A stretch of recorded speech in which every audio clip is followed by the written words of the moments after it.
আত্মঘাতে মরণ হবে, তুই সে তো বুঝিস না। বিয়ের পরে বলবে সবাই, লক্ষ্মী এলো ঘরে। গলায় গামছা দিয়ে তারা পাওনা আদায় করে।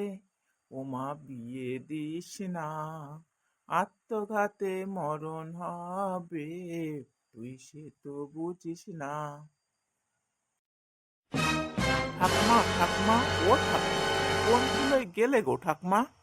তা নন্দ, এত হুরুস পুরুষ হয়ে কি খবর এনেছিস শুনি? তা আর বলতে, পাড়ায় যেসব কি কাণ্ড হচ্ছে তা তুমি কি কিছু শুনেছো? আরে, আমার তো পিয়ন তুই। তুই না এলে আমি শুনবো কোত্থেকে?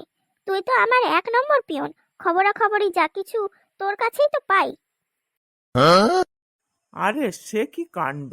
পুটু দাদা ওই পাড়ার কালাচাঁদের মেয়েকে তুলে এনেছে বিয়ে করবে বলে। আরে আরে, কেমন দেখতে মেয়েটা? আমাকে বল দেখি শিগগির। আমার যা তস হয়েছে না।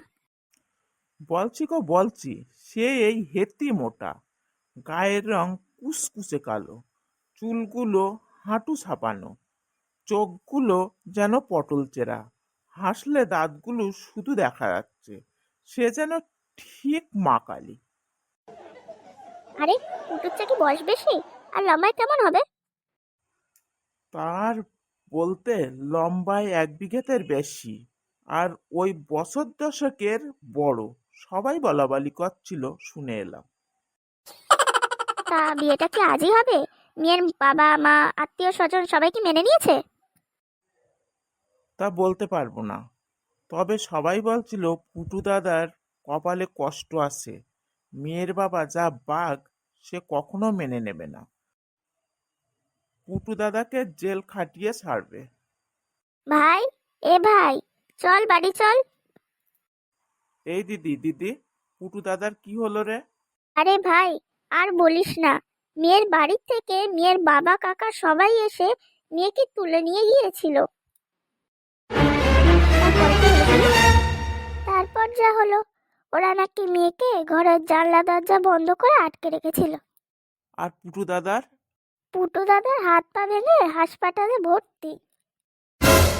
ছেলের কি কেউ ছিল না? আচমকা হামলায় কারোর কিছু করার ছিল না, তবে মেয়ের কাকার লুঙ্গি খুলে নিয়েছে বন্ধুরা। আমি সব মিস করে গেলাম। তারপরে কি হলো রে দিদি? মেয়ে জানলা ভেঙে লাফ দিয়ে এক ছুটে পুটু দাদার বাড়ি। এখন সবাই আটকে দিয়েছে মেয়েকে। তবে পুটু দাদার বিয়েটা কি হবে না রে দিদি? আমারও তো সেই চিন্তাই হচ্ছে, কি করা যায় বলতো? বিয়ে হবে না মানে? পুটু দাদার বন্ধুরা সব মরে মরে লাঠি সোটা নিয়ে দাঁড়িয়ে আছে। দিদি, এবারে কি তাহলে মারামারি হবে? পুলিশে খবর দিতে হবে দেখছি। আরে, পুলিশ টুলিশ ওদের কিচ্ছুটি করতে পারবে না, আমি বলে দিলাম। আরে, ওরা দুজনে তো বিবাহযোগ্য হয়েছে। তা ঠিক বলেছ। তা দিদি, আমাদের একটু শাদি খেতে দেবে তো? আরে, শাদি টাদি পরে হবেক্ষণ। আগে দুটো প্রাণ তো এক হোক, তারপরে শাদি খাওয়া যাবে। আমি ওসব কিছু বুঝি না। শাদি আমি খাবো, আর এক্ষুনি খাবো। তার ব্যবস্থা তোমাকে করতে হবে যে। তুই পাগল নাকি ভাই? ঠাকুমা কোথায় পাবে? পুটু দাদার বিয়ের শাদিটা আমি তোদেরকে খাওয়াবো। আমি যে তোদেরকে বড্ড ভালোবাসি। তাহলে আমি সব জোগাড় করে এনে দেব। না বললে হবে না বলে দিলাম। আমরা একসাথে সবাই মিলে আনন্দ করব।